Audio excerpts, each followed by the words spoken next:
giant monster terrorizes Tokyo. From the depths it came, roaring, spitting fire, destroying civilization, black of heart and devoid of empathy.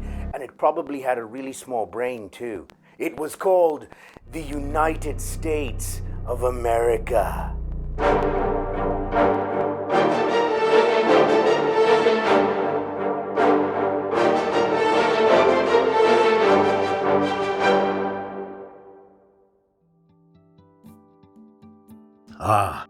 Godzilla, the 1954 Japanese science fiction horror thriller that pioneered the daikaiju genre, is inextricably linked with the United States.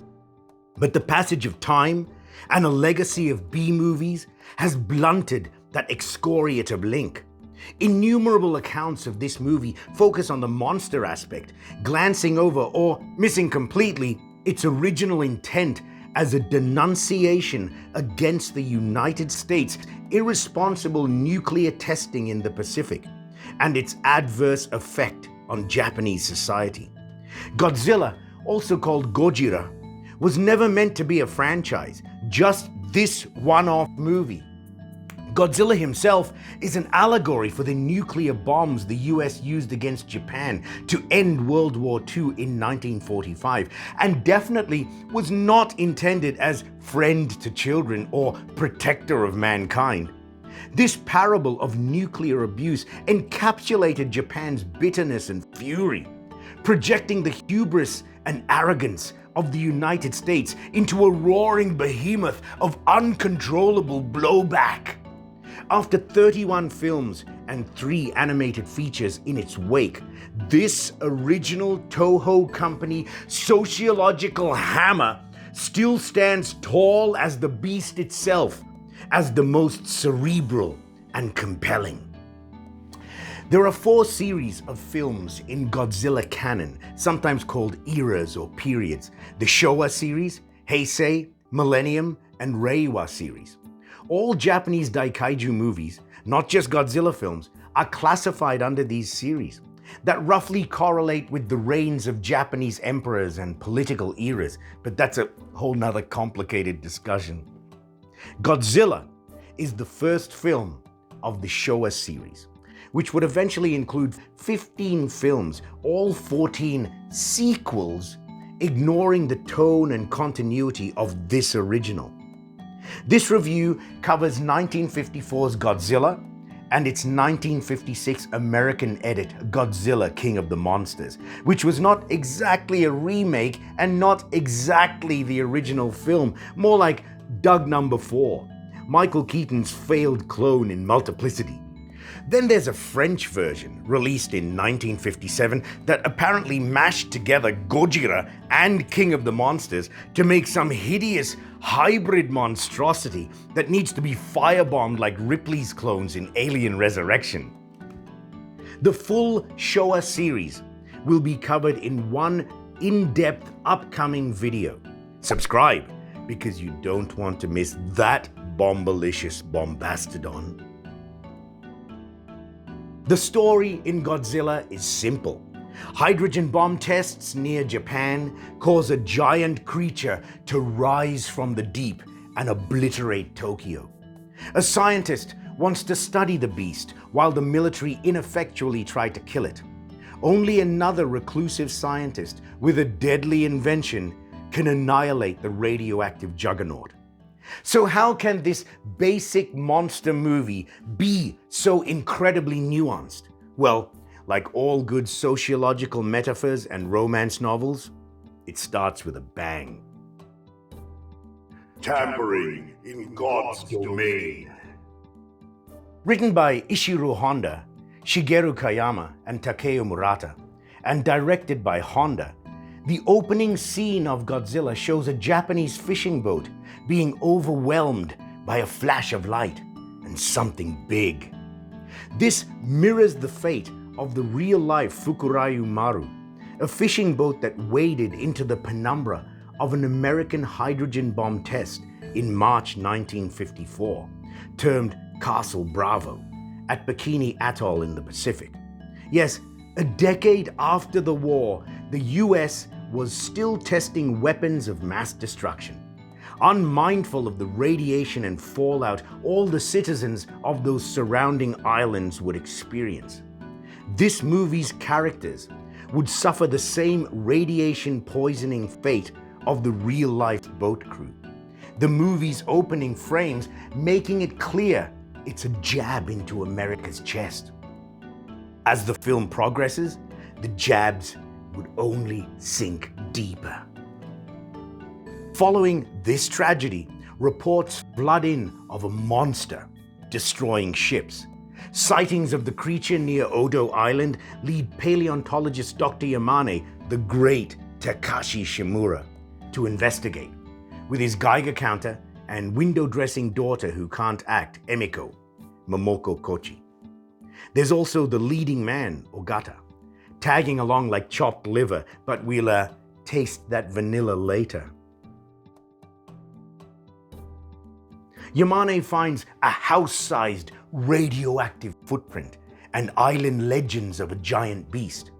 The mystery deepens until 22 minutes into the film, first sighting, the iconic scene of the monster peering over a ridge on Odo, a scene which would be emulated in numerous Godzilla films to come. Yamane confirms it is the creature of legend called Gojira, a word combination of gorilla and whale. The film is in Japanese with English subtitles. I urge you to watch this version for the full emotional depth of the actors. Also, the name game. The subtitles read Godzilla. There's a lengthy discussion by Godzilla historian David Callett on the creature's Japanese name and its English transliteration on the 2012 Criterion DVD release as part of his stellar commentary. Suffice to say, both names are linguistically correct. And if some of you Godzilla smarty pantses want to pretend sophistication and only call it Gojira, at least pronounce it correctly. It's Japanese. The emphasis is on Gojira. See how it immediately sounds more Japanese? Ammunition for your next argument at a party. Jurassic Malarkey.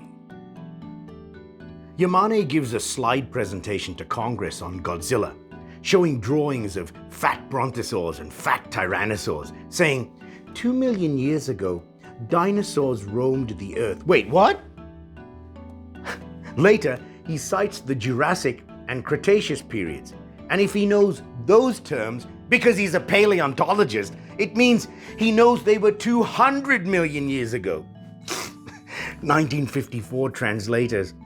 The funny thing is, the American edit keeps this 2 million years malarkey, even though they callously overdub other English that the Japanese actors are not actually saying. But how about Jurassic being used as a power phrase long before Crichton and Spielberg co-opted and abused it? Yamane says the creature was probably hiding away in a deep-sea cave until H-bomb testing drove it from its abode. Traces of strontium-90 in Godzilla's footprint, specific to hydrogen bombs, make him an unwilling victim of radiation poisoning.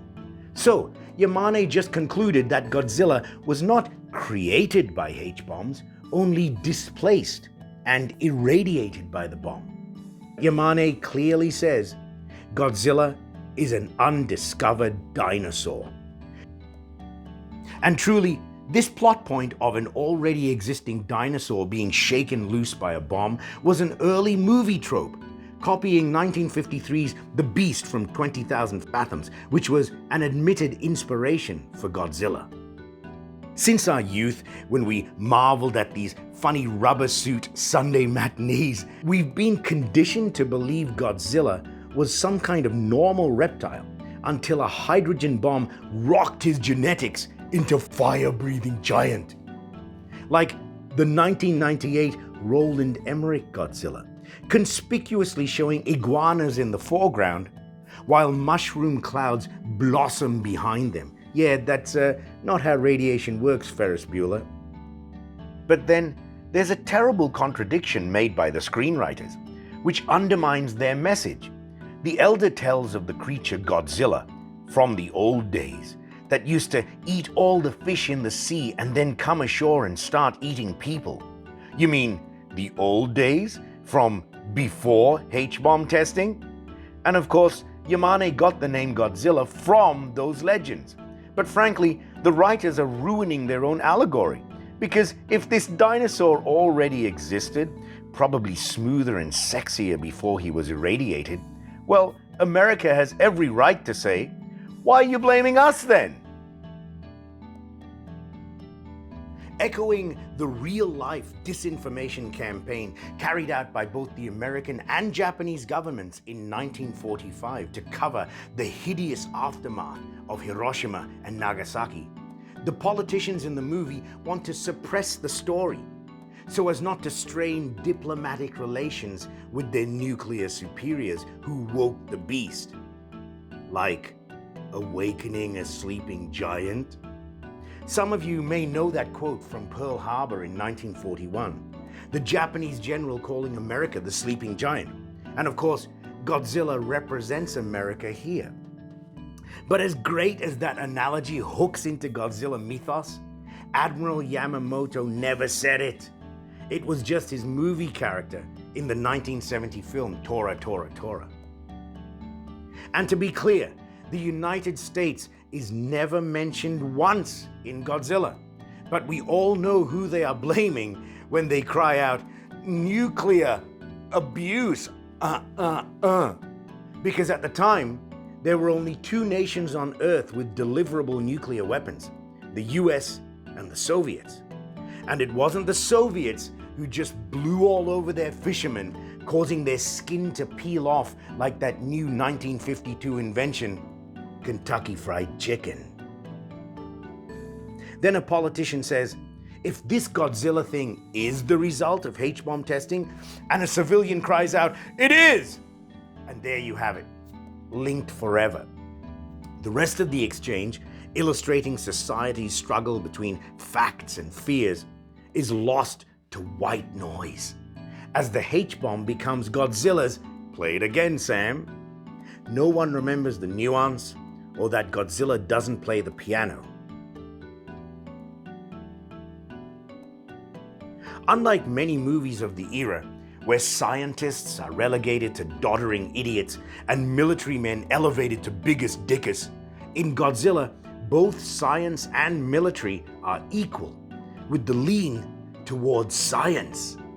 It's no coincidence Yamane the scientist is the most respected actor in the cast, having just completed a starring role in another monumental movie that same year, Seven Samurai, written and directed by one of Honda's greatest friends, the legend Akira Kurosawa.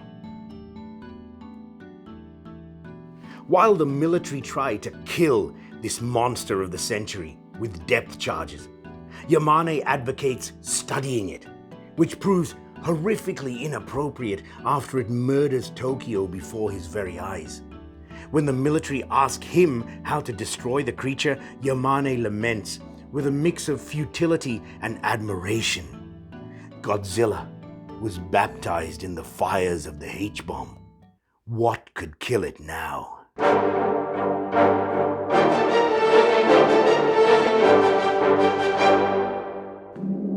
But something can kill Godzilla, movie maniacs. Subscribe so you don't miss part 2, where we will meet Serizawa and his scientific invention that screams non-science. I'll also step deeper into the dog shit known as Godzilla, King of the Monsters, the 1956 spineless American edit of this legendary morality tale. If you'd like to be more than just a viewing maniac, consider supporting Dunmore's Movie Mania by becoming a Patreon member. The link is below. And you're always welcome to PayPal or Venmo.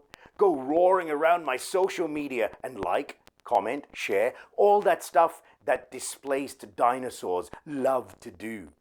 See you in part 2.